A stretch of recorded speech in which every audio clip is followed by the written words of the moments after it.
مرحبا حبايبي الحلوين، شلونكم؟ إن شاء الله صحة، يا رب تكونوا بخير وعافية. اليوم فيديونا يختلف عن باقي الفيديوهات. تعالوا وياي نروح ناخذ غدانا من الحديقة. شوفوا وتابعوا الفيديو للأخير، يا رب تستمتعون بي. نصلي على محمد وآل محمد ونقول بسم الله الرحمن الرحيم. حنروح أول مرة للنخل، ناخذ التمر منه وناخذ كمية من التمر على مود، نفرزه ونغسل منه على قد الغدا. هذا التمر أخذته من النخلة. وبعدين نروح ناخذ البامية، نوخر الوردة منها من فوق، ناخذ كمية على قد الغدا، والباقي هم أفرزه قبل للفريز. طبعا أسلقه شوية سلق، وفيديو كامل مالت تفريز البامية بقناتي. وهنا أخذت الخضروات كاملة، الكرفس والريحان. وحنروح للشط. الشط هنا بحديقتنا. طبعا زوجي قاعد على الشط يصيد بالسنارة السمك، خنشوفه صاد لنا سمكة لو لا.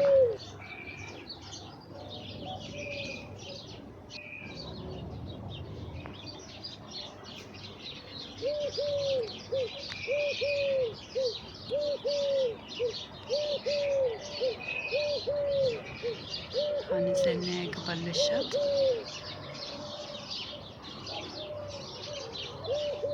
طبعا الهواء كلش حلو اليوم. اللهم صل على محمد وآل محمد. صار سمكة، هاي السمكة يخلوها بهاي الشبكة ويخلونها بالشط على مود حتى ما تموت، وقبل ناخذها نسوي الغدا. هاي بعدها عدلة.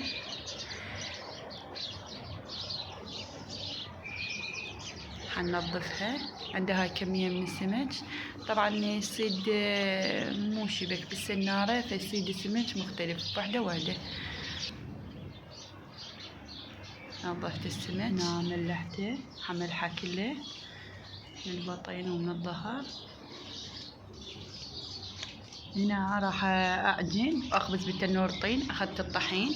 طبعا من أشوف النخالة ما بيها أي شوائب أضيفها ويا الطحين، لأن كلش مفيدة وبيها ألياف. وخليت خاشوقتين من الخمرة لأن مستعجلة حتى بسرعة تختمر، وخاشوقتين ونص من الملح حسب كمية الطحين. هنا ضفت المي وبديت أعجن بيه. سرعت لكم الفيديو حتى ما يطول، وغطيته وبقيته يختمر. هنا حناخذ السعف أو الحطب نخليه بالتنور الطين. طبعا على مودكم هنا راح أخبز بالتنور طين. أصلا نهائيا ما عندنا التنور طين، بس لعيونكم كله يجرى. هنا فتحت التنور الطين، وزوجي يعطيه العافية راح يجي يساعدني لأن ما أعرف أخبز بالتنور الطين.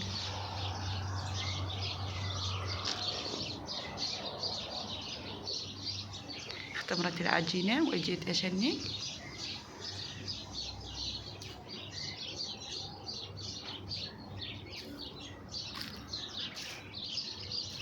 كملت تشنيق، كملت العجين أو سويت كويرات، وجيت مسحت التنور الطين على مود قالوا لي حتى ما يطيح الخبز. بديت خبزيت. بعدين أخليه بس من فوق لأن إيدي أخاف ما أقدر أدخل بالنار، بس من فوق خبزت العجين.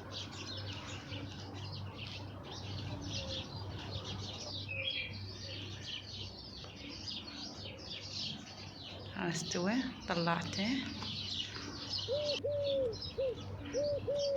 شوفوا ايش قد حلوة. ما اسولف لكم على ريحة الخبز التنور طين كلش طيبة.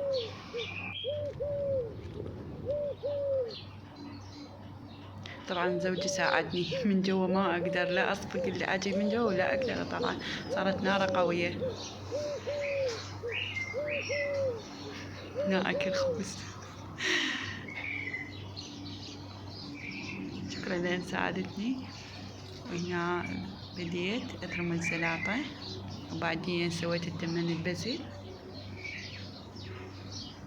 من ورا ما خلصت خبز. طبعا ضفت شوية طحين على مود أقلي السمك وبهارات السمك وكركم وملح، وقليت السمك.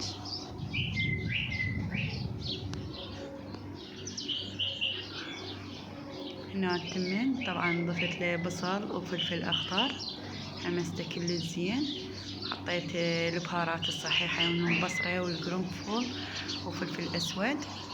حسوي التمن أحمر، وضفت معجون الطماطة بعد التمن اللي بزلته، أحمسه كل زين وبعدين أهدره وأصبه. سهمكم العافية، شكرا لكم ولمتابعتكم ومشاهدتكم، وأتمنى هذا الفيديو ينال إعجابكم. أتمنى تساعدونا بلايك واشتراك وفعلوا جرس الإشعارات حتى يوصلكم كل ما هو جديد ومفيد. شكرا لكم، مع ألف سلامة.